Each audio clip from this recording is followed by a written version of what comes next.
تو آپ سمجھے کہ امام حسین علیہ السلام کے زمانے میں ان دو آیات میں ان کا بھی ذکر ہو گیا جو بے وفائی کر رہے ہیں، اور ان کا بھی ذکر ہو گیا جو 10ویں کو حسین کے ساتھ کھڑے تھے۔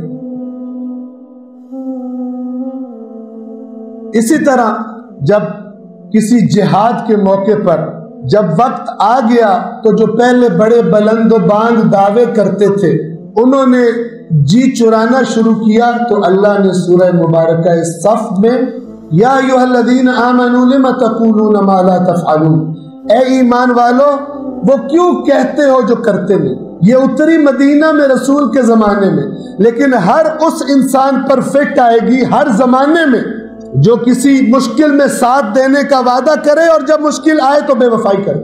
وفا کا معاملہ بھی انہی میں سے۔ اے ایمان والو وہ کیوں کہتے ہو جو کرتے نہیں ہو۔ آپ دیکھیں امام حسین ان کے ہزاروں خطوط کے جواب میں یہ لکھ رہے ہیں کہ تم نے مجھے یہ کہا ہے، تو اس آیت میں اللہ کیا فرماتا ہے؟ توجہ کیجیے کہ آیا یہ چھوٹا موٹا معاملہ ہے کہ تم پہلے بات کہتے رہو، یقین دلاتے رہو، اور جب عین وقت آئے تو بے وفائی کر دو، دھوکہ دے دو۔ فرمایا کبر مقتا عند اللہ ان تقولوا ما لا تفعلون۔ کبر، کبیر، اکبر، یہ اس لفظ سے کبر بہت بڑا ہے۔ کس اعتبار سے بڑی بات ہے یہ؟ مقتن، گندگی کے اعتبار سے، قباحت کے اعتبار سے، ہم کہیں ڈسگسٹنگ ہونے کے اعتبار سے، قابل نفرت ہونے کے اعتبار سے یہ بہت بہت بڑی بات ہے، بہت زیادہ قابل نفرت ہے اور قبیح ہے۔ کس کے پاس؟ عند اللہ، اللہ کے ہاں۔ تم سمجھ رہے ہو تم نے چھوٹا کام کیا؟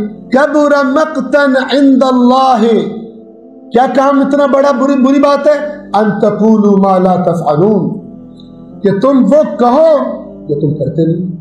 اور اگلی آیت میں فرمایا اللہ ایسوں سے محبت نہیں کرتا۔ اللہ کن سے محبت کرتا ہے؟ ان اللہ یحب الذین یقاتلون فی سبیلہ صفا کأنہم بنیان مرصوص، یقیناً اللہ محبت کرتا ہے ان لوگوں سے جو اللہ کی راہ میں قتال کرتے ہیں ایسے جیسے سیسا پلائی ہوئی دیوار اپنی جگہ پہ ڈٹی ہوتی ہے، نہیں چھوڑتی اپنی جگہ کو۔ تو آپ سمجھیں کہ امام حسین علیہ السلام کے زمانے میں ان دو آیات میں ان کا بھی ذکر ہو گیا جو بے وفائی کر رہے ہیں، اور ان کا بھی ذکر ہو گیا جو 10ویں کو حسین کے ساتھ کھڑے تھے۔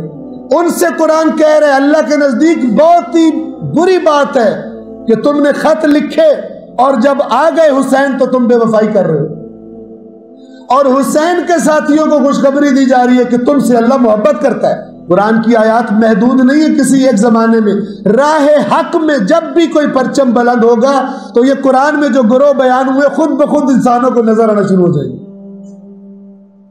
ان اللہ یحب الذین یقاتلون فی سبیلہ کأنہم بنیان مرصوص، اللہ یقیناً محبت کرتا ہے ان لوگوں سے جو اس کی راہ میں قتال کرتے ہیں، اور کیسے ڈٹتے ہیں؟